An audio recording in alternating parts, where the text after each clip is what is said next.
dia a todos.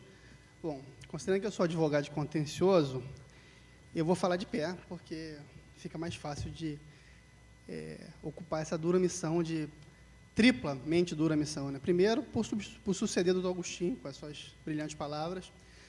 Segundo, por falar numa mesa presidida pela minha querida amiga Daniela Guzmão, que teve a responsabilidade ou a irresponsabilidade de me encaminhar no direito tributário. Então, qualquer coisa que eu fizer de errado, a culpa é dela. E na frente do meu querido amigo, professor Ricardo Lodge, que muito me ajudou na elaboração da minha dissertação de mestrado, que tratou desse tema, e que, inclusive, compôs a minha banca de mestrado da Universidade de Gama Filho. Então, qualquer coisa que vocês não concordar, vocês têm dois responsáveis aqui para correr atrás. Eu diria, primeiro parabenizando o professor Agostinho, que até os 42 do segundo tempo eu concordei exatamente com tudo que o senhor disse. Eu até tive a impressão de que, num raro exemplo, né, já que tantos são os embates em que a gente, litigando o bom direito, se coloca em partes antagônicas, não só com ele, como com meus colegas da Procuradoria do Estado, do município, porque eu sou advogado e não desisto nunca, não é isso? Podia estar roubando, podia estar matando, mas estou aí advogando. A gente diverge um pouquinho no final, doutor Agostinho, sabe? Esse tema da tributação livre de concorrência é um tema muito caro para mim, porque foi um tema onde eu iniciei o meu estudo no mestrado, e foi a primeira vez que eu me percebi a gente discutindo direito material, efetivamente. Direito material no sentido de... A gente fala muito em forma, né? Vício, a lei devia ser endereçada por lei complementar, com quórum qualificado, e foi ordinária, etc., que são questões importantes, mas eu acho que a gente precisa discutir forma. Quer dizer, a norma, muitas vezes, a gente suscita aí a violação do princípio da capacidade contributiva, mas em que termos? Em que situações que a norma efetivamente viola o princípio da capacidade contributiva, o princípio do não confisco? E eu acho que discussões como essa, cotejando, né, o princípio da livre concorrência e a eficácia da tributação, efetivamente vem para discutir... Deixa alguns 3 copos d'água, camarada, por favor. Vem para discutir essa questão materialmente. O primeiro ponto, a nossa Constituição de 88, e aí acho que é importante a gente lembrar, até pelos 25 anos, pelas bodas que a Constituição está fazendo, a gente lembrar o cenário em que essa Constituição foi elaborada. Quer dizer, a gente vinha de um período extenso de regime militar, onde os direitos e garantias dos cidadãos eram sistematicamente violados. Então, o que se buscou com a Constituição foi trazer as garantias que tanto precisam os cidadãos para exercerem, né, regularmente suas atividades, notadamente na área tributária. Então, a Constituição tributária, ela se fundamenta no princípio da legalidade e, na perspectiva do cidadão jurisdicionado, tem como base o valor da igualdade, que só pode ser restringida em virtude de expressa previsão legal. A gente só pode ultrapassar esse princípio da legalidade, e eu estou falando do artigo 5º, especificamente no 150, nas situações onde exista expressa previsão legal coibindo essa liberdade do contribuinte. Por sua vez, a ordem econômica, muita gente chama de Constituição econômica, né? A ordem econômica, tratada no artigo 170, ela tem, dentre outros, os princípios fundamentais da livre concorrência e da livre iniciativa. E aí eu concordo, em número de grau com o professor Agostinho, que esses princípios eles têm que andar juntos. O princípio da livre iniciativa é um princípio muito caro ao nosso direito constitucional, muito importante. Eu, como advogado, já me vali desse princípio em diversas situações, onde se percebe que, a pretexto do pagamento dos tributos, se busca tolher o exercício da livre iniciativa. Agora, o princípio da livre iniciativa não pode ser analisado isoladamente, né?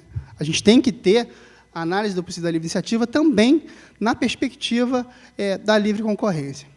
Então, numa primeira conclusão, numa primeira premissa, a gente pode estabelecer que qualquer forma de imposição estatal que não seja expressamente autorizada pela Constituição e que venha, de alguma forma, impor restrições ao exercício da livre iniciativa, do exercício da atividade econômica pelo contribuinte, essa tentativa estatal, ela deve ser declarada inconstitucional por flagrante violação ao que dispõe o artigo 170 da Constituição.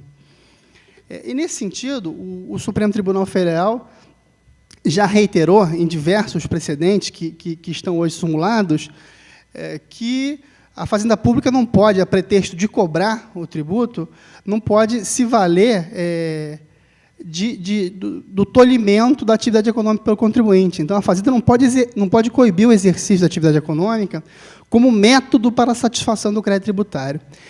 A gente, aqui no Tribunal de Justiça do Rio de Janeiro, já teve oportunidade de discutir essa questão. Eu tive a infeliz missão de sustentar essa demanda no órgão especial do Tribunal de Justiça contra o meu querido amigo Sérgio Pirro, onde a gente discutia, e discute ainda, porque a gente é brasileiro, não desiste nunca, a constitucionalidade da norma editada pelo Estado do Rio de Janeiro, que autoriza o protesto das certidões de dívida ativa. Nesse caso específico, por mais que eu me sensibilize com o esforço e com o brilhantismo do trabalho elaborado pela Procuradoria, eu realmente não consigo me convencer. Eu acho que o protesto de CDA é uma medida flagrante e, com perdão da palavra, covarde contra os contribuintes, porque a gente tem uma norma, que seja ela boa ou ruim, está em vigor, que é a Lei de Execução Fiscal, a 6830, que estabelece uma série de medidas próprias para a cobrança dos débitos inscritos.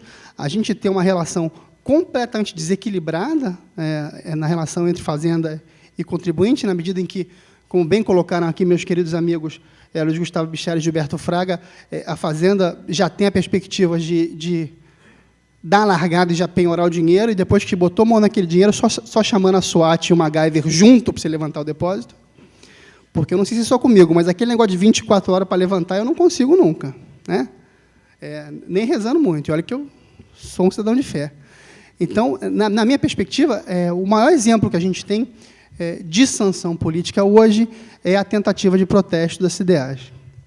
E aí o Supremo, nessa perspectiva de coibir a sanção política, editou a súmula 70.323 e a 547, e o STJ editou a súmula 127. Essas súmulas dizem que é inadmissível a interdição de estabelecimento como meio coercitivo para a cobrança de tributo.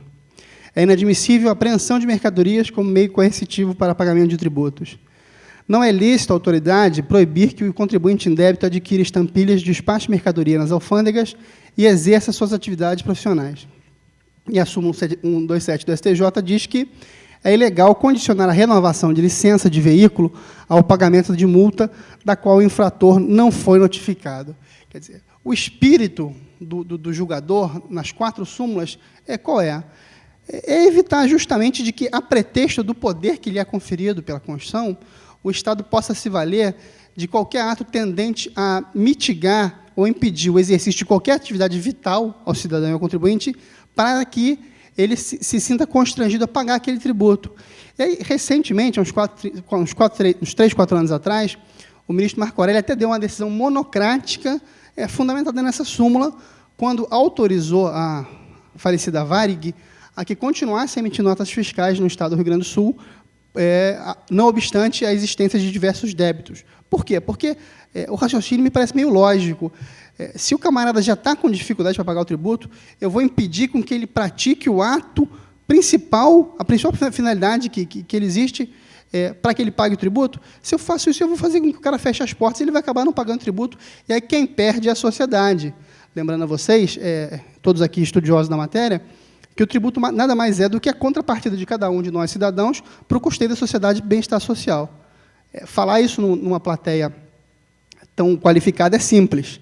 Difícil foi quando eu fui falar isso na Associação de Aposentados de Copacabana, quando eles estavam questionando o IPTU, porque quando eu comecei a falar isso, teve velhinho de bengala para cima, achando que eu estava contra eles, porque o cidadão comum tem muita dificuldade de aceitar esse argumento, quer dizer, poxa, mas eu pago o tributo porque é a minha contrapartida para o custeio da sociedade, mas, ao mesmo tempo, eu pago plano de saúde, eu pago escola particular, a rua tem buraco, e aí não adianta dizer que o imposto não pode ser vinculado, porque a turma não se sensibiliza com o argumento, estou dizendo a vocês por experiência própria. Eu temi pela minha vida naquele dia, rapaz, porque uns 50 velhinhos enfurecidos não é uma coisa fácil de encarar, não. Mas, então, o espírito do julgador qual é? É o de privilegiar a atuação, né, a economia, a formalidade, e a gente percebe esse objetivo não somente nessas súmulas, mas em vários outros dispositivos da Constituição.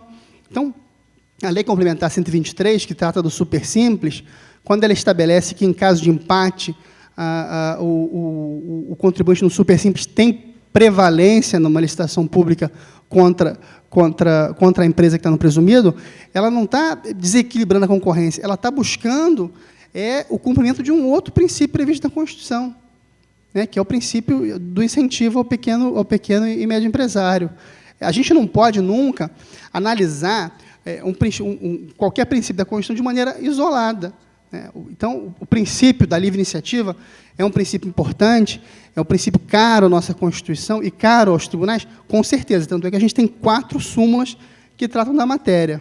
Então, a conclusão das 4 súmulas, o espírito dessas 4 súmulas, qual é?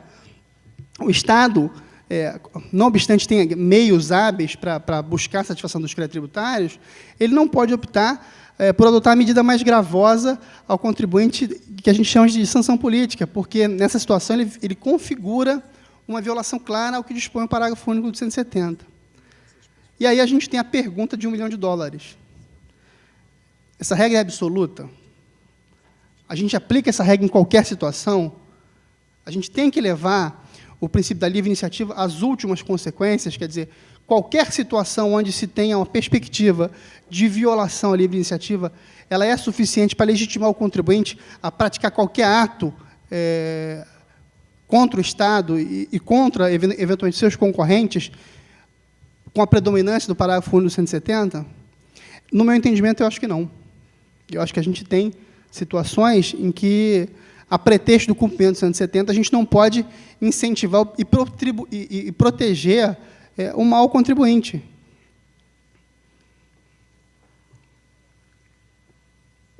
E aí a gente tem que analisar, como bem disse o professor Agostinho, outras questões, muitas vezes fora propriamente do direito tributário. A primeira análise que tem que ser feita é a complexa e a alta carga tributária do nosso país, né?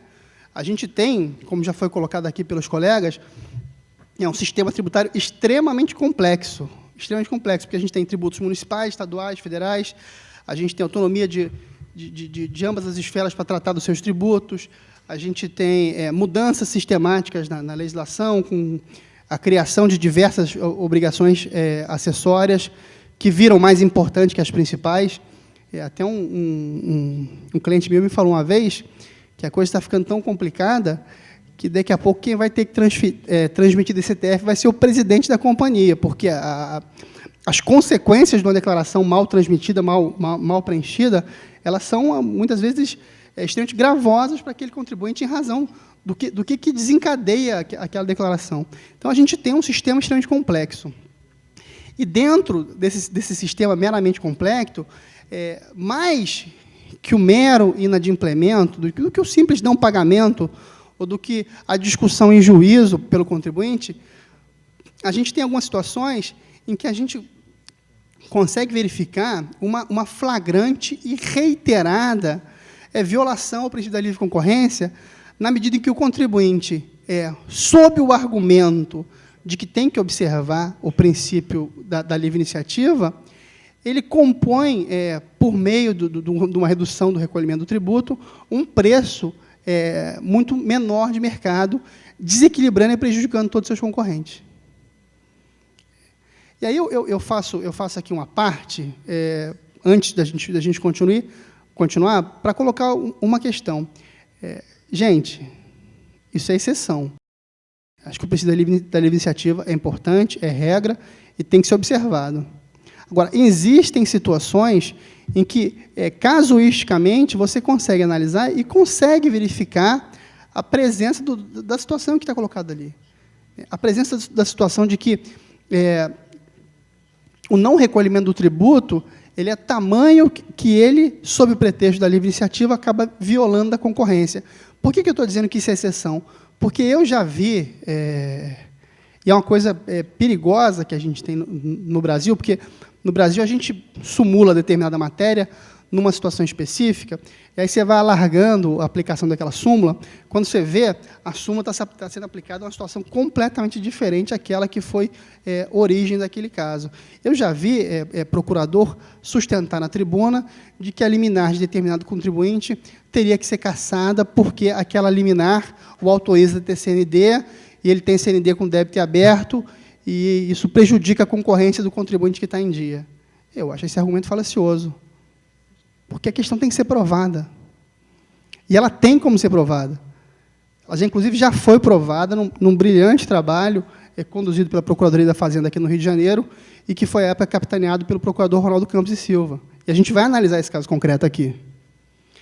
E aí a gente pega como exemplo, e é normalmente nessas situações onde esse desvio se torna mais perceptível, nas situações onde o mercado ele é pequeno, ele é composto por poucos concorrentes, e é um mercado extremamente regulado. Então, onde normalmente a gente vê a questão da violação à livre concorrência pela inadimplência do tributo? Mercado de cigarro, mercado de bebida e mercado de combustível. São mercados que você tem um controle e uma carga tributária muito grande por parte da Fazenda, e você tem poucos contribuintes exercendo aquela atividade. No caso específico do cigarro, ele é um mercado de extrema regulação, por uma razão muito simples, porque é um mercado danoso à saúde. E, já que é danoso à saúde, observando até o princípio da seletividade, existe uma carga tributária demasiadamente alta nessa atividade fumicultora. O governo federal ele vem adotando diversas medidas para reduzir o consumo, e uma das medidas para reduzir o consumo é aumentando o preço e aumentando o custo tributário dessa atividade.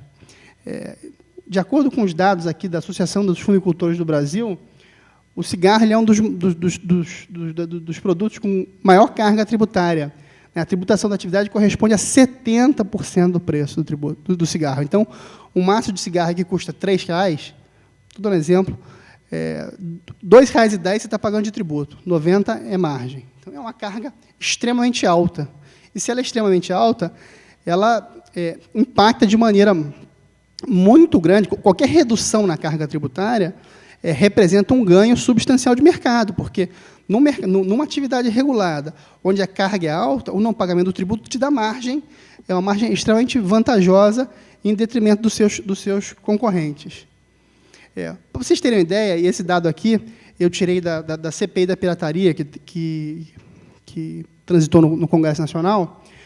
Em 2007, só de IPI, a gente teve um recolhimento no mercado fumicultor de 3.400 milhões, que corresponde a 31% do preço do tributo.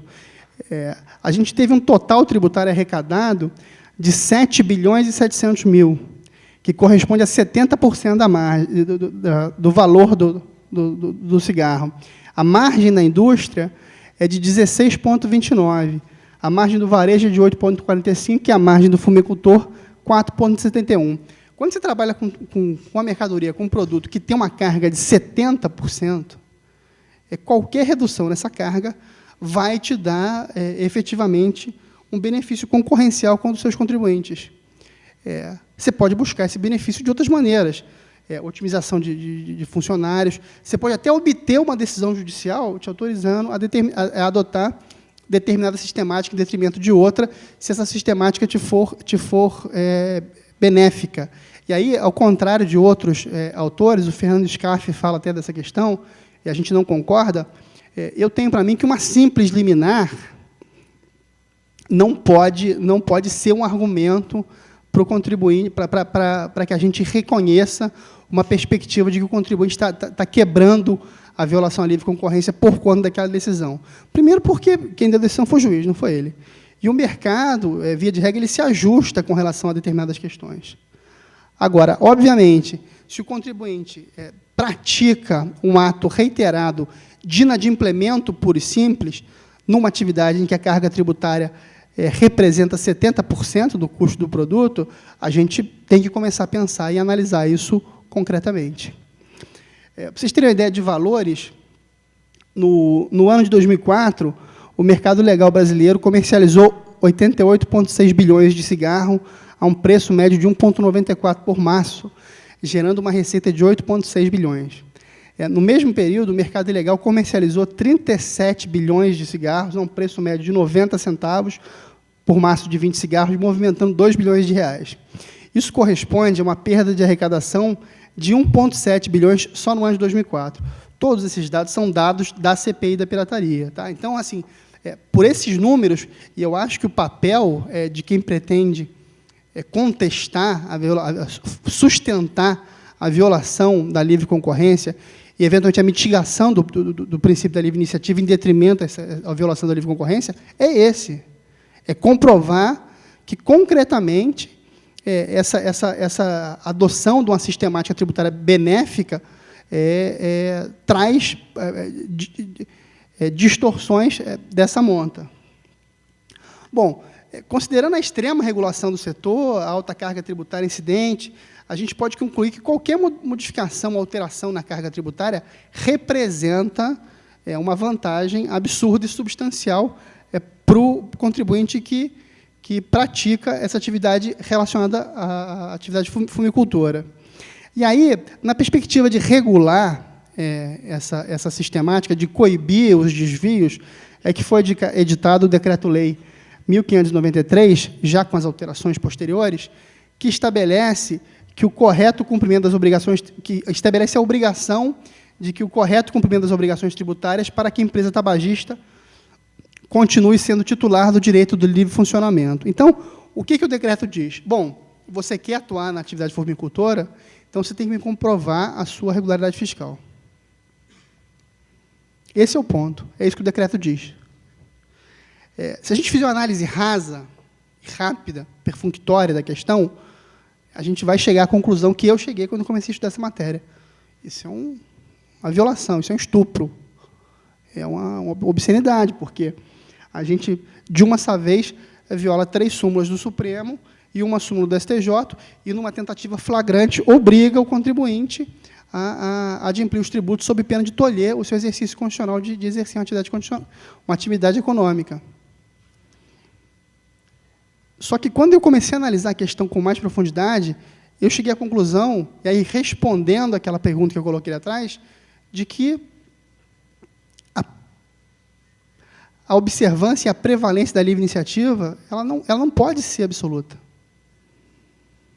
Se eu levar o princípio da livre iniciativa às últimas consequências, eu vou ter que dizer, não, você não pode exigir a quitação, não.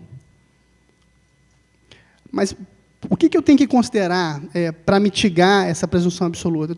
Eu tenho que considerar, primeiro, o objetivo da norma, e, em última análise, essa norma tem um objetivo de coibir a atividade fumicultora e o consumo do cigarro, observando o princípio da seletividade. O cigarro faz mal para a saúde, todo mundo sabe disso. E por outra perspectiva, eu tenho que reconhecer que a observância sem limites do princípio da livre iniciativa viola cabalmente o princípio da livre concorrência. Cabalmente. Nos dados da CPI da pirataria, tem um número para mim que é definitivo. É o seguinte, vocês sabem que o mercado brasileiro de atividade fumicultora é extremamente pequeno, né? Então, a Philip Morris e a Souza Cruz, elas respondem por 92% do mercado de distribuição. Os outros 8% estão na mão de pequenos fabricantes. Só que esses mesmos 2 contribuintes, que respondem por 92% do mercado, respondem por 99% da arrecadação tributária da atividade. E a conta não fecha. A conta não fecha. Como é que, na ocupação do mercado, você tem 92%, e na responsabilidade pelo recolhimento do tributo, você tem 99%? Onde é que estão esses 7%? E aí, de novo, numa situação em que tudo é tabelado, você tem faixas de cigarro, os preços são controlados, a emissão de selos é controlada, obviamente que isso traz um desvio. Só que, durante muito tempo, os tribunais vinham, numa aplicação reiterada das súmulas do Supremo, reconhecendo o direito dessas empresas de continuar exercendo sua atividade a despeito do inadimplemento, quanto mais, dos tributos. E quando eu falo inadimplemento quanto mais, e aí são dados da CPI da pirataria que foram usados no leading case aqui no TRF, eu estou falando de empresas que recolhiam na faixa de 5%, 10% dos tributos devidos no mês a mês. É o camarada que passa 5, 10 anos inadimplindo 95% dos tributos devidos, esse cara não tem pretensão nenhuma de pagar esse tributo. E aí a gente tem um ponto que é um ponto interessante, que é o seguinte: eu não posso falar em livre iniciativa pura e simples nesse caso, porque a livre iniciativa ela somente é legítima quando o titular desse direito observa os princípios do Estado democrático de direito. Ela só é amparada quando é legítima, e ela só é legítima quando seu titular exerce a sua atividade com respeito à ordem jurídica, na qual se inclui a concorrência leal e o cumprimento da função social da empresa. Essa questão foi analisada pelo TRF aqui da 2ª Região, que reformou uma sentença favorável que foi proferida na esteira de tantas outras que foram proferidas no país, reconhecendo a predominância absoluta da livre iniciativa e autorizando o contribuinte a praticar, continuar exercendo a sua atividade a despeito da corriqueira e, quanto mais, inadimplência tributária. Essa sentença foi reformada por um voto brilhante do desembargador Neiva, e o fundamento, um dos fundamentos que me chamou a atenção foi o seguinte: o cancelamento dos registros especiais que permitem o funcionamento da parte autora, em razão do descumprimento de obrigações tributárias, que poderiam alcançar a cifra de R$ 1 bilhão, atende aos preceitos condicionais, não havendo que se invocar desrespeito ao devido processo legal ao princípio da razoabilidade, tampouco a súmula 70.323 e 547 do Supremo Tribunal Federal, as quais tratam de contexto fático distinto. Então, o que o TRF fez? O TRF, aí, usando a doutrina americana, o TRF não praticou um overruling, quer dizer, ele não superou a jurisprudência já pacificada. O TRF fez um distinguish, quer dizer, ele respeita as súmulas, ele respeita o entendimento, mas ele entende que, naquele caso, como você está diante de premissas diferentes, não há que você aplicar aquela súmula e sim adotar uma situação diversa. Esse acórdão ele foi objeto de um recurso extraordinário, assessorado por uma medida cautelar para emprestar efeito suspensivo, e o Supremo, na época, no voto condutor do ministro Joaquim, indeferiu no mérito essa cautelar, e aí eu chamo a atenção dos senhores pelo fundamento do indeferimento da cautelar. Inadimplemento sistemático e isolado da obrigação de pagar imposto de pagar IPI. Comportamento ofensivo à livre concorrência. Singularidade do caso. Deixando sistematicamente e isoladamente de recolher o imposto sobre produto industrializado, com a consequente redução de preço de venda de mercadoria e ofensa à livre concorrência, viu cancelado o registro especial e interditado o estabelecimento. Agora, em maio de 2013, o Supremo julgou o mérito desse recurso extraordinário e manteve o acórdão do TRF2. O ministro Joaquim, adotando os fundamentos expostos pelo desembargador Neiva, negou provimento ao recurso. O ministro Lewandowski, e aí isso foi antes do mensalão, concordou com o ministro Joaquim e estabeleceu que a inconstitucionalidade das sanções coercitivas para a arrecadação de tributos declarado pelo STF em outras ocasiões não contempla o desrespeito reiterado às regras tributárias, como no caso. A empresa, insistir no descumprimento das normas fiscais, atua com vantagem indevida em relação às demais do mesmo segmento, o que afronta o princípio constitucional da livre concorrência. A dívida já chega a 2 bilhões, enquanto o patrimônio da empresa e dos sócios garantiria apenas 5% desse valor. Uma macrodelinquência tributária na definição do voto do ministro Lewandowski. O voto não foi, para vocês verem como a discussão é polêmica, o voto não foi unânime. O ministro Gilmar Mendes abriu a divergência ao entender que a questão se enquadrava nas súmulas já editadas pelo Supremo e fundamentar que ele não vê diferença jurídica significativa entre a medida imposta pelo decreto e aquelas previstas nas súmulas. Em todas as hipóteses, as medidas têm clara natureza de sanção política. Então, a questão já está definida no âmbito do Supremo Tribunal Federal.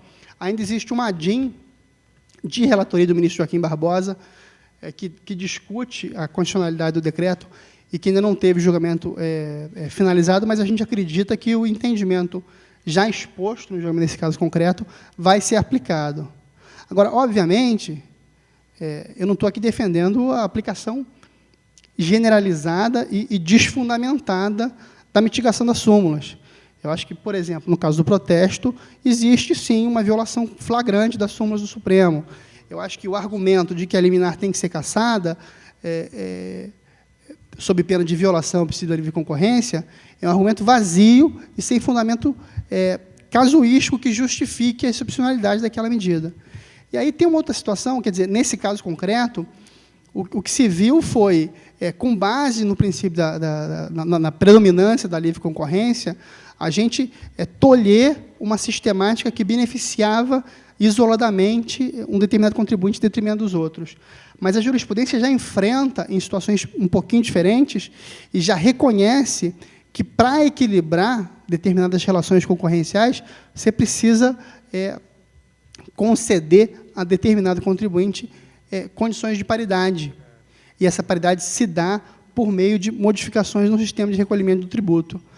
O TRF da 4ª Região julgou, num caso recente, num voto, acho que, como sempre, sensacional do juiz convocado Leandro Paulsen, uma situação onde um contribuinte, prestador de serviço, que adota o regime do lucro real, e os senhores sabem que, salvo exceções, o contribuinte que está no lucro real, ele necessariamente está no regime não cumulativo do PIS/COFINS. O regime não cumulativo veio numa perspectiva de, em tese, aumentar a alíquota, que passou de 3,65 para 9,25, sob o argumento de que isso desoneraria a tributação da cadeia. E, de fato, isso faz bastante sentido para as indústrias, que têm, efetivamente, muitos insumos a tomar. Agora, os prestadores de serviço, infelizmente, se viram numa situação de extrema desvantagem nesse aspecto. Por quê? Porque o prestador de serviço, a atividade dele, o que é? É a prestação de serviço efetiva, quer dizer, é a expertise dele enquanto advogado, enquanto corretor de imóveis, enquanto prestador de serviços gerais. Então, em situações normais, esse contribuinte ele não tem muito custo, ele não tem muito insumo a tomar. E aí eu digo com muita tranquilidade, sobretudo nos casos dos escritórios de advocacia. Agora, qual é o ponto? A gente está no lucro real, a gente tem uma carga tributária de imposto de renda mais alta, a gente tem uma alíquota de 9,25 de PIS/COFINS e não tem custo nenhum. Existiu, em duas situações, inserções em normas para autorizar os escritórios de advocacia que estão no lucro real a adotar a tributação ainda da não cumulatividade, pagando a alíquota da cumulatividade, pagando 3,65. Porque esse valor, de fato, desequilibra completamente a relação. E aí, o desembargador, o juiz Paulsen, que a gente gostaria muito que fosse desembargador, de preferência aqui no Rio de Janeiro, se ele pudesse vir, para mim seria, acho que, uma maravilha, ele, analisando uma questão de uma corretora de imóveis, fundamentou o seguinte: olha, não tem como eu, só porque esse contribuinte está no lucro real, ou seja, fatura mais de 48 milhões ano, eu onerá-lo com essa carga de 9,25, considerando que ele não tem custo, ele não tem insumo. Fazê-lo assumir essa carga tributária substancialmente maior do que dos seus concorrentes, que estão no presumido, implica, sim, em impingir a esse contribuinte a assunção de uma situação concorrencial extremamente desvantajosa. Então, por conta e com base nesses fundamentos, o doutor Paulsen reconheceu o direito daquele contribuinte de, excepcionalmente, não obstante estar no lucro real, adotar o regime cumulativo de PIS/COFINS. Essa discussão ainda não transitou em julgado, ainda existe um recurso especial da Fazenda, mas eu acho que é uma discussão interessante para a gente ver as perspectivas que a gente tem para discutir o tributo com base na livre concorrência. A gente não pode somente tolher e penalizar o contribuinte que, de maneira dolosa, se vale da carga tributária para ter uma situação mais benéfica, como a gente pode também adequar o sistema e possibilitar aquele contribuinte que é prejudicado que tenha uma situação de paridade com seus pares e com seus concorrentes. Eu encerro aqui a minha fala, agradeço mais uma vez a presença e a paciência de todos. Muito obrigado.